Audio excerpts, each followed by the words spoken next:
Hello friends, this is Chetan Adde, working as an assistant professor in MIT College of Railway Engineering and Research, Barshi. Now, this is our third video regarding with the probability and statistics. This third video is nothing but our very simple type is nothing but Poisson distribution. खूप सोपं distribution आहे. पहिल्या व्हिडिओमध्ये आपण probability म्हणजे काय ह्याचं आणि ते कॉन्स्टंट जर प्रोबॅबिलिटी म्हणजे काय बाबा, टोटल प्रोबॅबिलिटी किती असते, probability is lies between 0 to 1 हे आपण सगळं बघितलं होतं. दुसऱ्या व्हिडिओमध्ये आपण काय केलं की पहिलं आपलं डिस्ट्रीब्युशन बघितलं होतं, that is nothing but binomial distribution. त्या बायनॉमियल डिस्ट्रीब्युशन मध्ये दोनच असतात कंडिशन की बाबा एक तर सक्सेस किंवा फेल्युअर, दोनच टाइप असतात आणि टोटल प्रोबॅबिलिटी किती असते ऑलवेज आपली 1 असते. ठीक आहे, टोटल प्रोबॅबिलिटी किती असते आपली 1च असते. सिमिलरली आता ह्या डिस्ट्रीब्युशन मध्ये काय आपलं तिसरा व्हिडिओ आहे आपला, that is nothing but our Poisson distribution. What is that Poisson distribution? Poisson distribution म्हणजे काय माहिती का की नंबर ऑफ ट्रायल त्या डिस्ट्रीब्युशन मध्ये भरपूर आहेत. ठीक आहे, पण प्रोबॅबिलिटी ऑफ सक्सेस जी काय माझी आहे ती खूप कमी आहे. That is nothing but our Poisson distribution. म्हणजे समजा मला एखादा एक्झाम्पल घ्यायचं म्हणलं तर एखादा समजा रोड आहे बघा, बायपास हायवे आहे तो आपल्या गावातला. समजा suppose there is one highway in our city. त्या रस्त्यावर त्या रोडवर खूप वाहनं जातात, ये जा करतात रोजमध्ये. म्हणजे वाहनं ये जा करण्याची संख्या भरपूर आहे. ठीक आहे, that is nothing but our number of trial. पण समजा आपण असं बघायला गेलं तर त्या रस्त्यावर ऍक्सिडेंटचं प्रमाण किती आहे? कमी असतं. त्या वाहन येण्या जाण्याच्या प्रमाणामध्ये ऍक्सिडेंटचं प्रमाण काय असतं? कमी असतं, एकदम negligible.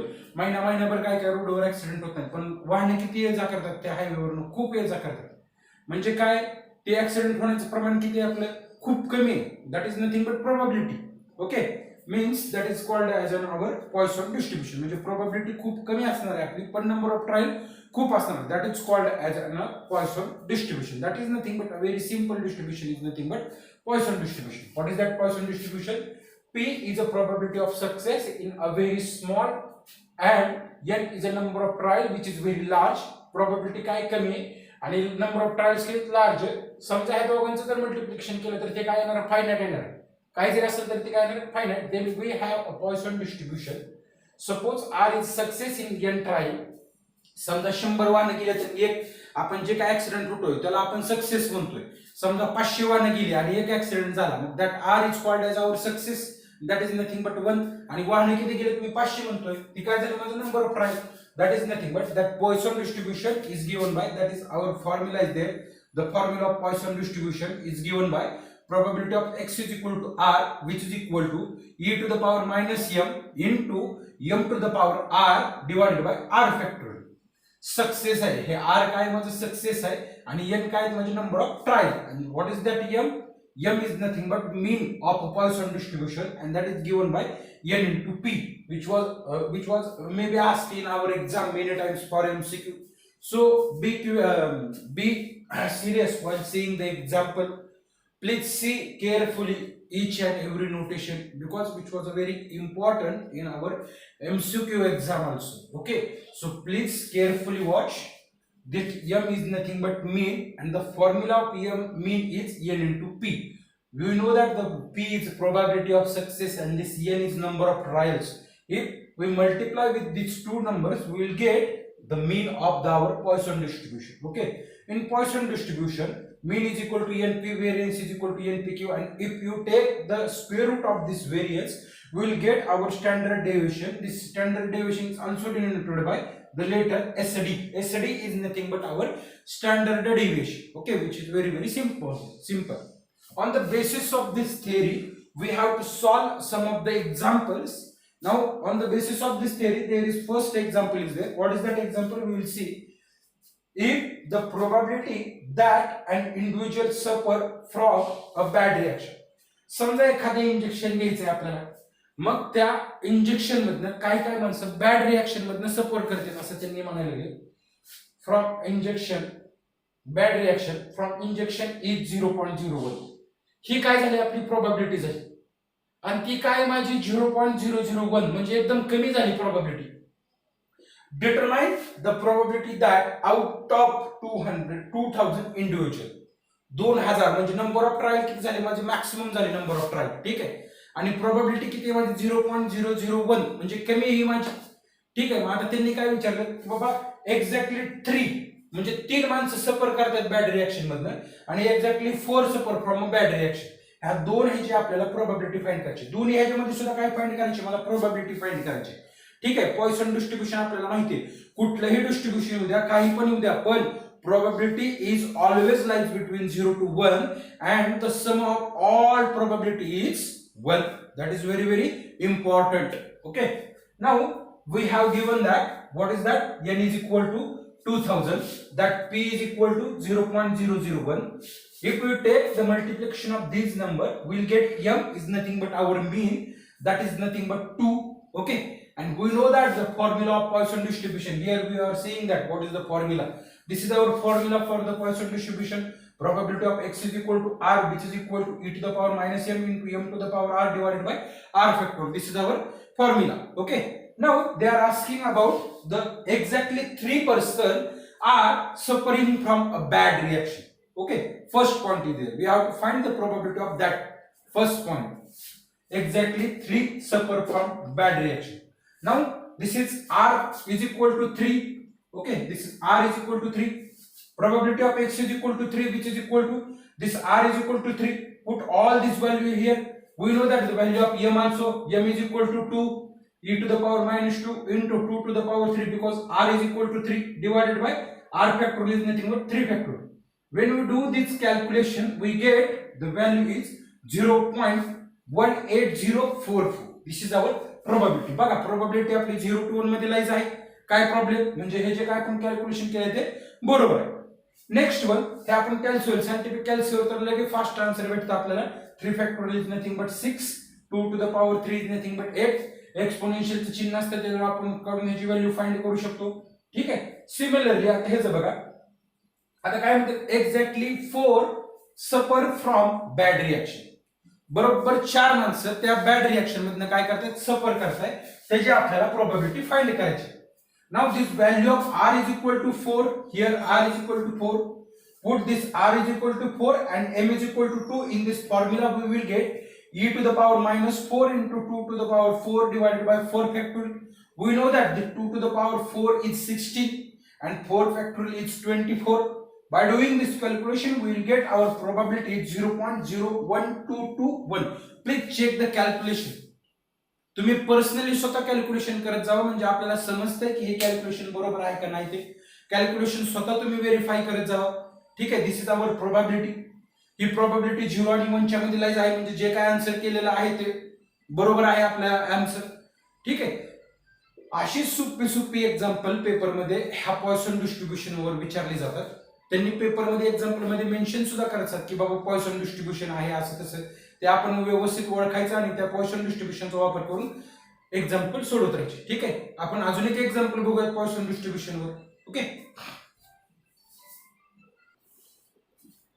Now this is our second example on a Poisson distribution. that is nothing but what is the example, in a certain factory producing and cycle tires. एक फॅक्टरी ती सायकलचे टायर प्रोड्यूस करते, ठीक आहे. there is a small chance of 1 in 500 for any tires to be defective. एक छोटासा small chance आहे तिथे डिफेक्टिव्ह होण्याचा. किती काय, एक टायर 500 मध्ये डिफेक्टिव्ह असू शकतो असं त्यांनी एक स्मॉल चान्स आपल्याला सांगितलं, ठीक आहे. There is small chance of 1 in 500 for any tires to be defective. That is nothing but our P, 1 in 500. Using Poisson distribution, they are mentioning here which distribution, Poisson distribution. Calculate approximate number of tires in this to be defective, where n is equal to 20 दिलेला आहे आपल्याला, n is equal to 20. He P साठी दिलेला आहे आपल्याला, P साठी, ठीक आहे. मग n is equal to 20. पहिला आकडा काय फाइंड करायचंय, नो डिफेक्टिव्ह म्हणजे एक सुद्धा टायर डिफेक्टिव्ह नाहीये. दुसरा आकडा फाइंड कर, 1 डिफेक्टिव्ह म्हणजे एक डिफेक्टिव्ह, आणि तिसरा फाइंड करायचं 3 defective. By using this condition P is equal to 1 upon 500 is nothing but 0.002. n is equal to 20. By using these two quantity, we can calculate m is equal to np, which is nothing but 20 into 0.002, which is equal to 0.04. Here we are calculating the value of m. We have to use the Poisson distribution here. By using Poisson distribution, we know that what is the Poisson distribution? The formula for the Poisson distribution is given by probability of x is equal to r, which is equal to u to the power minus m into m to the power r divided by r factorial. This is our formula for the Poisson distribution. Okay. Now we have to calculate. First number is there. No tire will be defective. Okay. First, no defective means r is equal to 0. Okay एक सुद्धा tyre माझा defect नाही कारण की ह्याच्यामध्ये M ची value fix आहे. काय माझी एम ची व्हॅल्यू 0.04. म्हणजे व्हॅल्यू कुठली बदलणार आहे ह्या पॉइसन डिस्ट्रीब्युशन मध्ये? फक्त आर चीच व्हॅल्यू बदलणार आहे. ठीक आहे. मग बघा आता इथं e to the power minus m into m to the power r divided by r factorial. No defective म्हणजे एक सुद्धा डिफेक्टिव्ह नाही म्हणजे r ची व्हॅल्यू किती झाली माझी 0. Probability of r is equal to 0 which is nothing but m ची व्हॅल्यू माहिती आहे आपल्याला किती आहे 0.04. इथं minus sign as it is e to the power minus 0.04 into 0.04 raised to 0 divided by 0 factorial. Now कुठल्याही नंबरची कुठल्याही फायनाइट नंबरची पॉवर 0 किती असते 1. We know that the value of 0 factorial is also 1. Means we have to calculate only this value. Okay, 0. e to the power minus 0.04 is nothing but 0.960789. Okay, this is our first probability. बघा प्रोबॅबिलिटीची condition satisfy होते का? 1 पेक्षा लहान आहे 0 पेक्षा मोठे आहे काय प्रॉब्लेम नाही. तरी सुद्धा तुम्ही आन्सर कॅल्क्युलेशन स्वतः चेक करून बघा काय येते का बरोबर. Now second number is there 1 defective. म्हणजे किती डिफेक्टिव्ह आहे? एक डिफेक्टिव्ह. म्हणजे ती कशाची व्हॅल्यू माझी r ची व्हॅल्यू आहे. r इज इक्वल टू किती झाला माझा 1 झाला. ठीक आहे. परत आपण ह्या फॉर्म्युल्यामध्ये r is equal to 1 put करणार आणि m तर आपल्याला ऑलरेडी माहिती आहे. By putting r is equal to 1 in this formula and m is equal to 0.04, we'll get e to the power minus 0.04 into 0.04 to the power 1 divided by 1 factorial. By doing this all calculation, we will get the value 0.03843, which is very simple calculation in there. Let's check it. Now third number is there, 2 defective is there. 2 defective means r is equal to 2. r is equal to 2. Put r is equal to 2 and m is equal to 0.04 in this formula of Poisson distribution, which is nothing but e to the power minus 0.04 into 0.04 raised to 2 divided by 2 factorial is nothing but 0.000768. Okay. ही जी काय आपल्याला Poisson distribution वर example दिलं होतं त्याच्यामध्ये आपल्याला 3 numbers विचारले होते. एकूण तिन्हीच्या तिन्ही नंबरचं आपण कॅल्क्युलेशन केलेलं आहे. कॅल्क्युलेशन व्यवस्थित बघा. ओके. ठीक आहे. समजावून सांगणं हा माझा पार्ट आहे फक्त आणि ते कॅल्क्युलेशन कसं करायचं हे तुमच्यावर डिपेंड आहे. पण तरी सुद्धा मी तुम्हाला कॅल्क्युलेशन सहित सोडून दिलेलं आहे. ओके. इथं काय बघा पॉइसन डिस्ट्रीब्युशनचा फॉर्म्युला दरवेळेस फक्त r ची व्हॅल्यू बदलते. m मी तुम्हाला कॅल्क्युलेट करून दिलेला आहे. Please try to solve whole example and you please try to calculate all the values. तुम्ही स्वतः कॅल्क्युलेशन करा. Okay, we'll see one more example on this time. So this is our third example on a Poisson distribution. That is nothing but fit a Poisson distribution by using following data. ज्यावेळेस असा टाइपचा question येतो की बाबा fit अ Poisson distribution त्यावेळेस आपल्याला कुठली गोष्ट करायची की सगळ्यात महत्त्वाचं आपल्याला त्या टाइमला एक्सपेक्टेड फ्रिक्वेन्सी फाइंड करायची ही ओळखून घ्यायची. ठीक आहे. सगळ्यात पहिल्यांदा काय ओळखून घ्यायचं की ज्यावेळेस आपल्याला फिट अ पॉइसन किंवा फिट अ बायनॉमियल असा प्रश्न येतो त्यावेळेस आपण पहिल्यांदा डोक्यामध्ये ठेवायचं की आपल्याला काय काय कॅल्क्युलेट करायचं त्याची एक्सपेक्टेड फ्रिक्वेन्सी. आणि एक्सपेक्टेड फ्रिक्वेन्सीचा फॉर्म्युला माहिती आहे आपल्याला n into p. तो आपल्याला फॉर्म्युला बघा. मग आता फिट अ पॉइसन डिस्ट्रीब्युशन हा डाटावरून आपल्याला ही जी काय शेवटची व्हॅल्यू असते ती आपला स्मॉल एन असतो. ठीक आहे. तो काय असतो आपला स्मॉल एन. आता ही त्यांनी डायरेक्टली हे सगळ्यांची बेरीज दिलेली किती येते ती 200 येते. त्याच्यामुळे हा कॅपिटल एन झाला. पण ज्यावेळेस दिलेली नसेल कॅपिटल एनची व्हॅल्यू त्यावेळेस सगळ्यांची बेरीज करायची. हा जी काय खाली फ्रिक्वेन्सी दिली त्या सगळ्यांची बेरीज करायची. ती जी काय बेरीज येईल ती आपली कॅपिटल एनची व्हॅल्यू असेल. बायनॉमियल डिस्ट्रीब्युशन मध्ये पण तुम्ही बघा तसंच टाईप आपण एक एक एक्झाम्पल सॉल्व्ह केलेला आहे. शेवटचं एक्झाम्पल फिट अ बायनॉमियल डिस्ट्रीब्युशन म्हणून ही काय झाली आपली स्मॉल एनची व्हॅल्यू झाली आणि ही जी काय आहे आपली ती कॅपिटल एन कसा कॅल्क्युलेट करणार आपण या फ्रिक्वेन्सीची सगळ्यांची बेरीज केली की आपल्याला काय भेटणार आहे capital N. Okay. Which is very simple. Now बघा आता mean is equal to formula माहिती आहे आपण या ताट मध्ये पण शिकलो होतो. मीन जर कॅल्क्युलेट करायचं असेल तर ह्याचा गुणाकार ह्या दोघांचा गुणाकार प्लस ह्या दोघांचा गुणाकार प्लस ह्या दोघांचा गुणाकार प्लस ह्या दोघांचा गुणाकार प्लस ह्या दोघांचा गुणाकार म्हणजे काय केले 0 × 109 प्लस 1 × 65 प्लस 2 × 22 प्लस 3 × 3 प्लस 4 × 1 ह्या सगळ्यांची बेरीज केली गुणाकार करून सगळ्यांची बेरीज केली की सगळी व्हॅल्यू किती ती 122 येते. ठीक आहे. आणि ह्या सगळ्यांची खालच्यांची बेरीज म्हणजे sum of F sum of frequency. ठीक आहे. म्हणजे ही व्हॅल्यू किती येते माझी 200 ऑलरेडी दिलेलं आहे त्यांनी आपल्याला. ह्या दोघांचं 122 divided by 200 is nothing but 0.61 is nothing but mean and that is nothing but value of m. म्हणजे m किती आला तुमचा 0.61. मीन माहिती आहे आपल्याला mean is equal to np पण आहे np is equal to 0.61. n already तुम्ही इथनं चूज करू शकता. n ची व्हॅल्यू किती आहे 4. नाउ हा 4 इकडे मल्टिप्लिकेशन मध्ये इकडे आला कुठे जाणार डिवाइड मध्ये मग p ची व्हॅल्यू किती येणार आहे 0.1525. Okay this is nothing but our probability. जेव्हा आपल्याला त्यांनी फिट पॉइसन डिस्ट्रीब्युशन म्हणतात तेव्हा आपण काय करायचं प्रत्येक व्हॅल्यूसाठी ही r पेक्षा प्रत्येक व्हॅल्यूसाठी आपण काय करणार त्याची प्रोबॅबिलिटी कॅल्क्युलेट करणार आहे आणि ती प्रत्येक प्रोबॅबिलिटी कॅल्क्युलेट करून झाली की सिमिलरली आपण त्याची एक्सपेक्टेड फ्रिक्वेन्सी कॅल्क्युलेट करणार आहे. Okay we know that the Poisson distribution is given by probability of x is equal to r which is equal to e to the power minus m into m to the power r divided by r factorial. आता पहिल्या r ची value किती आहे माझी 0. मग हा इथं काय करणार मी जिथं m च्या ठिकाणी किती पुट करणार 0.61 आणि r च्या ठिकाणी किती पुट केलं 0. हे कॅल्क्युलेशन केले की तुम्हाला त्याची प्रोबॅबिलिटी भेटणार आहे. ठीक आहे. परत r इज इक्वल टू 1 हे r इज इक्वल टू 1 तुम्ही इथं पुट केलं m ची व्हॅल्यू तर ऑलरेडी माहिती आहे तुम्हाला हे कॅल्क्युलेशन भेटते. r is equal to 2 put केल्यानंतर e to the power 0.61 into 0.61 raised to 2 divided by 2 factorial is nothing but this is our answer. परत similarly r is equal to 3 put केलं ह्या फॉर्म्युल्यामध्ये m ची व्हॅल्यू तर already माहिती आहे तेव्हा माझा आन्सर भेटते 0.020555.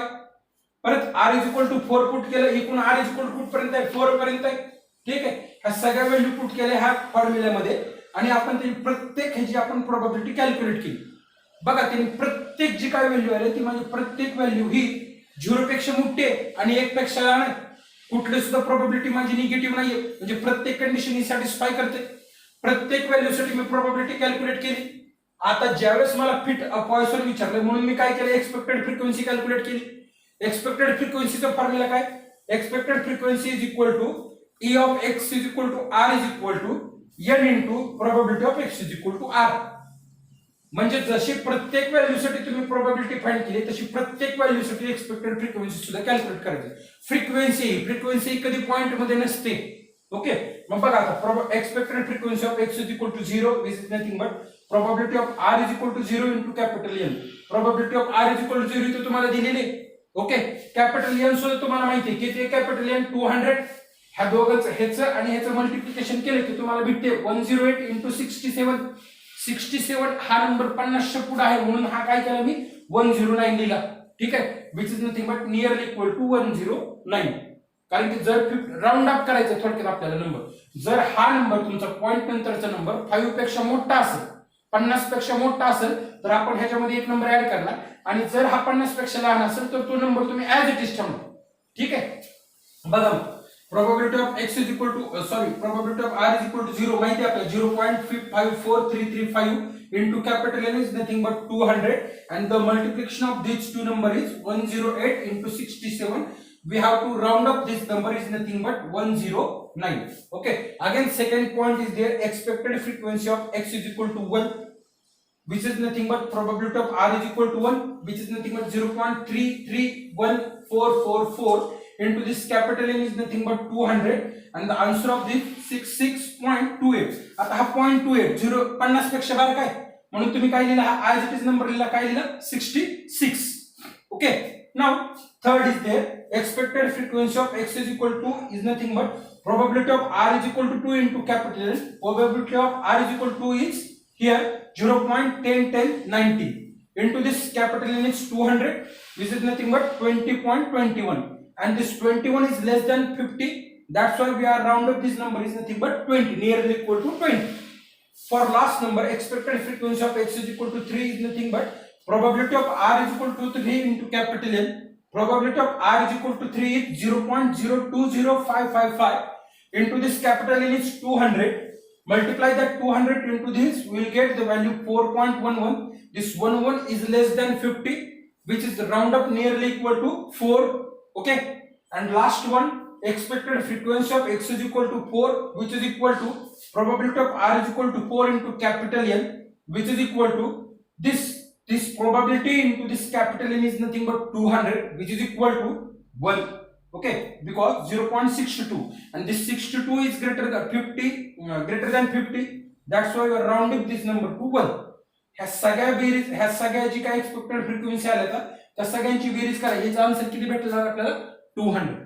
म्हणजे हे जेव्हा तुम्ही एक्सपेक्टेड फ्रिक्वेन्सी जी कॅल्क्युलेट करता त्या सगळ्यांची बेरीज आपली ह्या कॅपिटल एन एवढी nearly equal to capital N एवढी यायला पाहिजे. Okay, these are very simple examples on a Poisson distribution.